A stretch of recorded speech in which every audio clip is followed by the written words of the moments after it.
മലപ്പുറം ദേശീയപാതയിൽ വാഹനാപകടത്തിൽ ദമ്പതികളടക്കം 3 പേർ മരിച്ചു.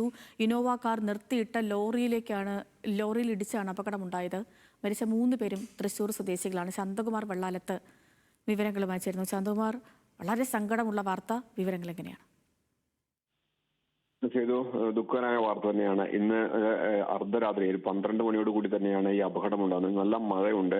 പുതിയ ദേശീയപാതയിലാണ്. ഈ ദേശീയപാത കോഹിനൂരിൽ വെച്ചാണ് ഈ അപകടം ഉണ്ടാകുന്നത്. അതായത് ഈ ലോറികൾ റോഡിനരികിൽ നിർത്തിയിട്ടിരുന്നു.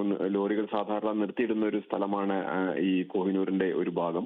അവിടെ ആ നിർത്തിയിട്ട ലോറിക്ക് പുറകിലാണ് ഈ ഇന്നോവ കാർ വന്ന് ഇടിച്ച് കയറിയത്. ഈ വാഹനത്തിൽ ആകെ 3 പേരാണ് ഉണ്ടായിരുന്നത്. 3 പേരും ഉടനെ തന്നെ ആളുകൾ അവിടെ നിന്നും സമീപത്തെ ചേളാരിയിലെ ആശുപത്രിയിലേക്ക് മാറ്റി. പക്ഷേ പിന്നീട് കൂടുതൽ ചികിത്സയ്ക്ക് വേണ്ടി കോഴിക്കോട് മെഡിക്കൽ കോളേജിലേക്ക് മാറ്റുകയായിരുന്നു. മെഡിക്കൽ കോളേജിൽ വെച്ച് പുലർച്ചെ 2 മണിയോട് കൂടിയാണ് ഇവരുടെ മരണം സംഭവിക്കുന്നത്.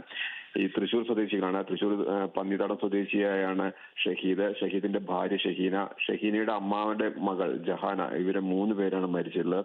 ഇവരുടെ മൃതദേഹം ഇപ്പോൾ കോഴിക്കോട് മെഡിക്കൽ കോളേജ് ആശുപത്രിയിലാണുള്ളത്. ഈ ഇടിയുടെ ആഘാതത്തിൽ ഇവരെ കാറിൽ നിന്ന് പുറത്തെടുക്കുന്നതിനേറെ ശ്രമകരമായിരുന്നു എന്ന് തന്നെയാണ് നാട്ടുകാർ പറയുന്നത്. കാരണം വലിയ ഇടി തന്നെ, അതായത് വളരെ നല്ല മഴയുണ്ടായിരുന്നു. ഈ മഴയും അത്യാവശ്യം സ്പീഡും ഉണ്ടാവാൻ സാധ്യതയുണ്ട്, പുതിയ ദേശീയപാത ആയതുകൊണ്ട് തന്നെ. അപ്പോൾ അങ്ങനെയാണ് നിയന്ത്രണം വിട്ട ഈ ലോറിയിൽ ഇടിച്ചതെന്നാണ് ഇപ്പോൾ പോലീസും പറയുന്നത്. എന്തായാലും 3 പേരുടെയും മൃതദേഹം ഇപ്പോൾ കോഴിക്കോട് മെഡിക്കൽ കോളേജ് ആശുപത്രിയിലാണുള്ളത്. ഓക്കെ ശാന്തകുമാർ, ശരി. ശാന്തകുമാർ വെള്ളാലത്താണ് വിവരങ്ങൾ നൽകിയത്. ദേശീയപാതയിൽ മലപ്പുറത്ത് വാഹനാപകടത്തിൽ ദമ്പതികളടക്കം 3 പേർക്ക് ജീവൻ നഷ്ടപ്പെട്ടു.